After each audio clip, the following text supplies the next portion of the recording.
Accidental international dental implants hospital advanced టెక్నాలజీతో ఎటువంటి దంత సమస్యలకైనా మా స్పెషలిస్ట్ డాక్టర్లతో ట్రీట్మెంట్ చేయబడును. Root canal, implants, aligners, laser treatment మరియు జుట్టుకు సంబంధించిన సమస్యలు కూడా పరిష్కారం చేయబడును. మా చిరునామా beside Bhramarambika Mallikarjuna theatre, Hyderabad. Hello everyone, this is Dr. Madhuri, owner of Occidental, periodontist and implantologist. So నేను నా స్పెషలైజేషన్ వచ్చేసి చిగురుకు రిలేటెడ్ కానీ దాని కింద వెముక రిలేటెడ్ కానీ దానికి సంబంధించిన చిగురు స్పెషలిస్ట్ అండి నేను. ఈ రోజు మనము చిగురు గడ్డలు లేదంటే చీము గడ్డలు అనేవి చిగురులో ఎందుకు వస్తాయి, సో దాని నుంచి మనం ట్రీట్మెంట్ ఎలా చేసుకోవాలి, దాన్ని ఇనిషియల్ స్టేజ్ లోనే ఎలా అవాయిడ్ చేసుకోవాలని తెలుసుకుందాం. సో చిగురులో వచ్చే చీము గడ్డలు అనేది ఫస్ట్ థింగ్ ఒకటి డీప్ బైట్ కేసెస్ ఉన్న వాళ్ళకి చూస్తూ ఉంటాము. సెకండ్, మనకి పళ్ళు కొద్దిగా ముందు పళ్ళు ఎత్తుగా ఉన్న వాళ్ళకి యాక్సిడెంటల్ గా ఆ పన్నుకి దెబ్బ తాకటం వల్ల దాన్ని డిలే చేయటం వల్ల చిగురు గడ్డలు అనేది చూస్తాము. తర్వాత జ్ఞానదంతాలు హాఫ్ వచ్చి హాఫ్ రాక అక్కడ ఫుడ్ లాడ్జ్మెంట్ అవుతూ అది డిలే చేయటం వల్ల కూడా చిగురు గడ్డలు చూస్తాం. ఇప్పుడు మనం ఫస్ట్ థింగ్ ఏదైనా కింద పడటం వల్ల లేదా యాక్సిడెంట్ వల్ల ముందు పళ్ళు కనుక చిన్నగా ఒక క్రాక్ లాగో లేకపోతే ఒక ముక్కలాగో ఇరిగినప్పుడు ఏ విధంగా వస్తుంది, సిమ్టమ్స్ ఏముంటాయి అనేది డీటెయిల్ గా తీసుకున్నాం. సో ఫస్ట్ ఏదైతే ముందు పన్ను ఏదైతే ఇరిగిద్దో పైది కానీ కిందది కానీ ఫస్ట్ కొన్నాళ్ళు కొద్దిగా నొప్పిగా ఉంటుంది. సో అలాంటి టైంలో ఏం చేస్తారంటే ఒక పెయిన్ కిల్లర్ తీసుకుని అలా చేసి అవాయిడ్ చేస్తూ ఉంటారు. సో ఎందుకు అలా అవాయిడ్ చేయటం వల్ల చిన్నగా అది వైట్ గా ఉన్నది పింక్ గా అవ్వటం, తర్వాత బ్లాక్ గా అవ్వటం, తర్వాత ఆ చిగురులోంచి చీము రావటం అనేది జరుగుతూ ఉంటుంది. సో అప్పుడు ఎట్లాంటి ప్రొసీజర్ చేయాలని ఒక డెంటిస్ట్ చెప్పిన ఫైనాన్షియల్ గా ప్రాబ్లం అయినా లేదంటే టైం లేకపోయినా లేదంటే ఆ ట్రీట్మెంట్ భయం వల్ల దాన్ని డిలే చేస్తారన్నమాట.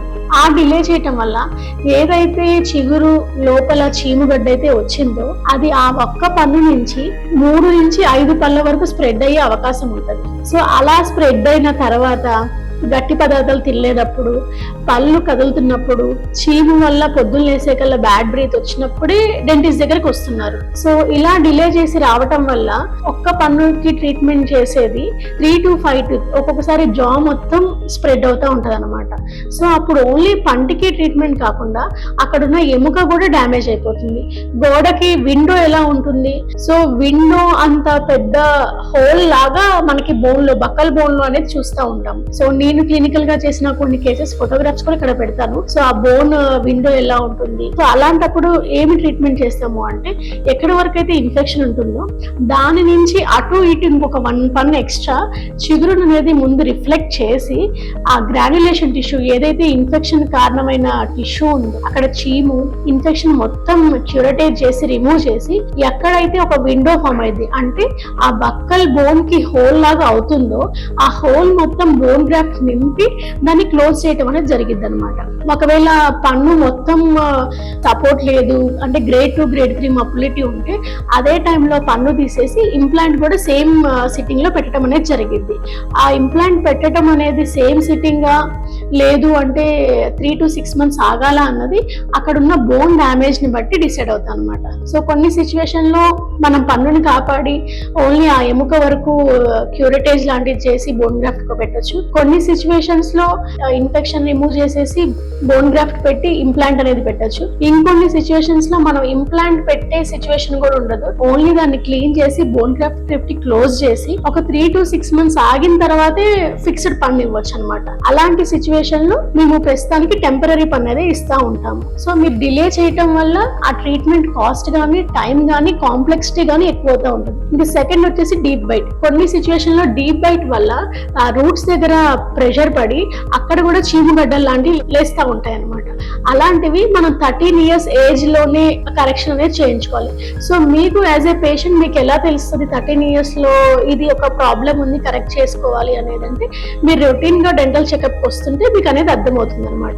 సో ఇలా డీప్ బైట్ ఉన్న వాళ్ళు వాళ్ళకి తెలవక డిలే చేయటం వల్ల ఒకటి చీము గడ్డలు ఏర్పడతాయి, ఇంకొకటి పళ్ళు అరిగిపోయి సెన్సిటివిటీ వచ్చి మళ్ళీ మొత్తం పళ్ళకి క్యాప్ వేసుకోవాల్సిన సిచ్యువేషన్ వస్తుంది పెద్దవాళ్ళైన అయిన తర్వాత. సో ఇలాంటిది ఒక second situation. And third situation వచ్చేసి మన విజ్డమ్ టూత్ ఏదైతే కంప్లీట్ గా ఎరప్ట్ అవ్వదో, అక్కడ ఫుడ్ లాడ్జ్మెంట్ అవుతుందో, అది డిలే చేయటం వల్ల అదంతా ఇన్ఫెక్షన్ గా మారి పెరియోపెకల్ సిస్ట్ కావచ్చు, తర్వాత ఇంకేదన్నా అక్కడ పస్ సెల్స్ లాగా ఫామ్ అయ్యి దాని వల్ల కూడా చీముగడ్డ అనేది వస్తుంది. ఇంకొక సిచ్యువేషన్ లో మనకి పన్ను డ్యామేజ్ అయ్యి భయం వల్ల కావచ్చు, టైం లేకపోవడం, అది డిలే చేయటం వల్ల ఆ డ్యామేజ్ అయిన పన్ను నుంచి కూడా ఇన్ఫెక్షన్ లోపలికి వెళ్ళి చీముగడ్డ అనేది ఏర్పడుతుంది అనమాట. మీరు చీముగడ్డ ఏర్పడి ఎక్స్టెండ్ అయ్యి బుగ్గ వాసిన దాకా ఉన్నారు అంటే ఇన్ఫెక్షన్ తో పాటు ఎంతో కొంత ఎముక డ్యామేజ్ అవ్వడం అనేది సహజం అనమాట. సో మీరు ఎంత ఎర్లీగా వస్తే ట్రీట్మెంట్ అనేది అంత ఫాస్ట్ గా అవుతుంది, అంత హెల్దీగా ఉంటుంది బోన్. ఎక్కువ చాలా చీము వచ్చి స్వెల్లింగ్ వచ్చిన దాకా ఉంటే సో ఎట్లయినా ట్రీట్మెంట్ అనేది కాంప్రమైజ్డ్ గా ఉంటుంది. ఇలాంటి చిగురు చీముగడ్డల గురించి ఎటువంటి క్వైరీస్ ఉన్నా మా క్లినిక్ ని మీరు సంప్రదించగలరు.